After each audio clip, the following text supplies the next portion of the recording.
আকাশবাণী কলকাতা স্থানীয় সংবাদ পড়ছি নমামি বসুরুদ্র। আরজিকর কাণ্ডে হাসপাতালের প্রাক্তন অধ্যক্ষ সন্দীপ ঘোষকে আজ ফের সিজিও কমপ্লেক্সে জেরা করা হচ্ছে। এই নিয়ে আজ অষ্টম দিন তাকে জিজ্ঞাসাবাদ করছেন সিবিআই আধিকারিকরা।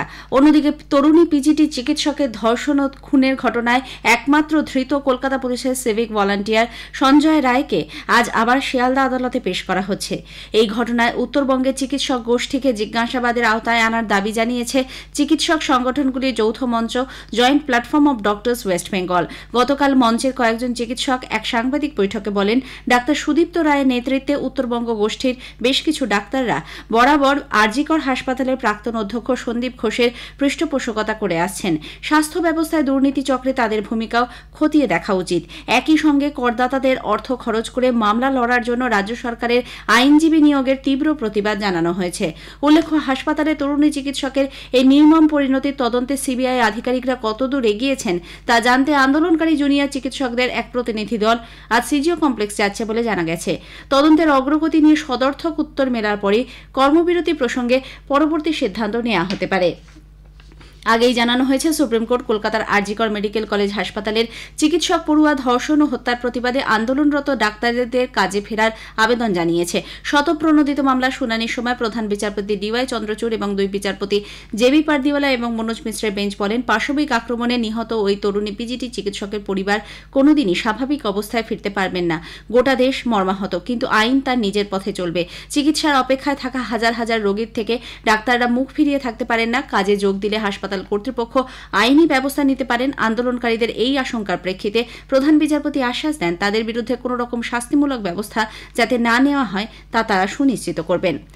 আরজিকরের ঘটনায় কর্মবিরতি চলছে সাগর দত্ত মেডিকেল কলেজ হাসপাতালে। জরুরি বিভাগ ছাড়া বাকি পরিষেবা ঠিকমতো না চলায় কামারহাটির বিধায়ক মদন মিত্র পুলিশ প্রশাসন ও স্বাস্থ্য বিভাগের আধিকারিকদের নিয়ে সাগর দত্ত মেডিকেল কলেজ হাসপাতালে অধ্যক্ষের সঙ্গে বৈঠক করেছেন। আগামী সোমবার থেকে হাসপাতালের নিরাপত্তায় আরও বেশি সংখ্যক পুলিশ মোতায়েন করা হবে বলে খবর। এদিকে ওই ঘটনায় জুনিয়র ডাক্তারদের কর্মবিরতির প্রভাব পড়েছে মুর্শিদাবাদ মেডিকেল কলেজের বহির্বিভাগ ও অন্তর্বিভাগেও। এই জেলা সহ পার্শ্ববর্তী নদিয়া, বীরভূম ও পড়শি রাজ্য ঝাড়খণ্ড থেকেও চিকিৎসার জন্য রোগী আসেন মুর্শিদাবাদ মেডিকেল কলেজ ও হাসপাতালে। জেলা স্বাস্থ্য দপ্তর সম্প্রতি জরুরি বিভাগের জন্য 14 জন ডাক্তারকে সেখানে নিয়োগ করেছে। আন্দোলনের জেরে বহির্বিভাগে রোগীর সংখ্যা কমেছে, রোগী ভর্তির সংখ্যাও কম। তবে জরুরি ক্ষেত্র সহ বাকি অস্ত্রোপচার স্বাভাবিক রয়েছে।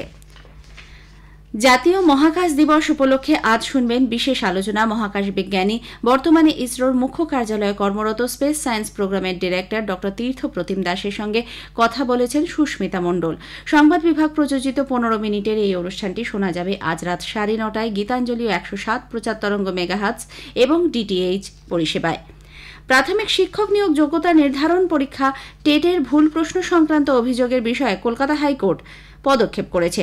2017 সালে ভুল প্রশ্নের অভিযোগ খতিয়ে দেখবে কলকাতা বিশ্ববিদ্যালয়ের বিশেষজ্ঞ কমিটি। একই সঙ্গে 2022 সালে টেট পরীক্ষায় ভুল প্রশ্ন যাচাইয়ের দায়িত্ব দেওয়া হয়েছে বিশ্বভারতী বিশ্ববিদ্যালয় কমিটিকে।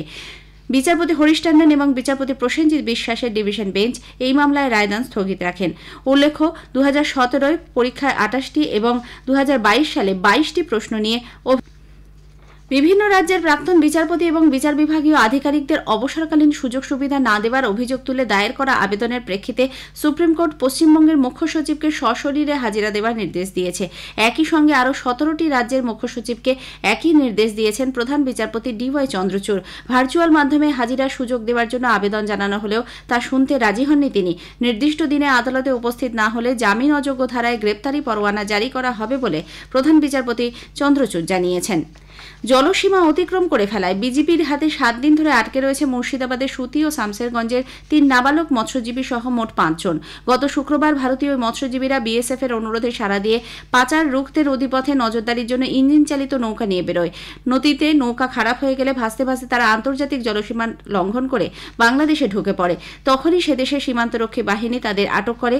পরে দুই দেশের বাহিনীর মধ্যে পতাকা বৈঠকের পরেও তাদের ভারতীয় সীমান্তরক্ষী বাহিনী বিএসএফ এর হাতে হস্তান্তর করেনি বিজেপি। পরিবারগুলি। এদিকে ঘটনার পর থেকে দুশ্চিন্তায় রয়েছেন পরিবারগুলি। তাদের কোনো খোঁজ না পাওয়ায় নানান আতঙ্কে ভুগছেন বাড়ির লোকেরা।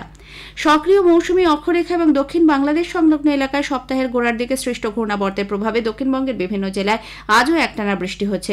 প্রায় সব জেলাতেই বজ্রবিদ্যুৎ সহ ঝড় বৃষ্টির পূর্বাভাস দিয়েছে আলিপুর আবহাওয়া দপ্তর। আগামীকাল শনিবার 2 চব্বিশ পরগনা ও 2 মেদিনীপুরে ভারী বৃষ্টি হতে পারে। জারি করা হয়েছে হলুদ সতর্কতা। আবহাওয়া দপ্তরের সাম্প্রতিক রেডার পর্যবেক্ষণে আগামী কয়েক ঘণ্টায় দক্ষিণ চব্বিশ পরগনা, বাঁকুড়া ও 2 মেদিনীপুরে বজ্রবিদ্যুৎ সহ ঝড় বৃষ্টির পূর্বাভাস দেওয়া হয়েছে। জনগণকে নিরাপদ আশ্রয়ে থাকার পরামর্শ দিয়েছে আবহাওয়া দপ্তর। উত্তাল ঢেউ থাকায় মৎস্যজীবীদের রবিবার পর্যন্ত গভীর সমুদ্রে যাওয়ার ওপর নিষেধাজ্ঞা জারি করেছে আলিপুর আবহাওয়া দপ্তর। স্থানীয় সংবাদ শেষ হলো।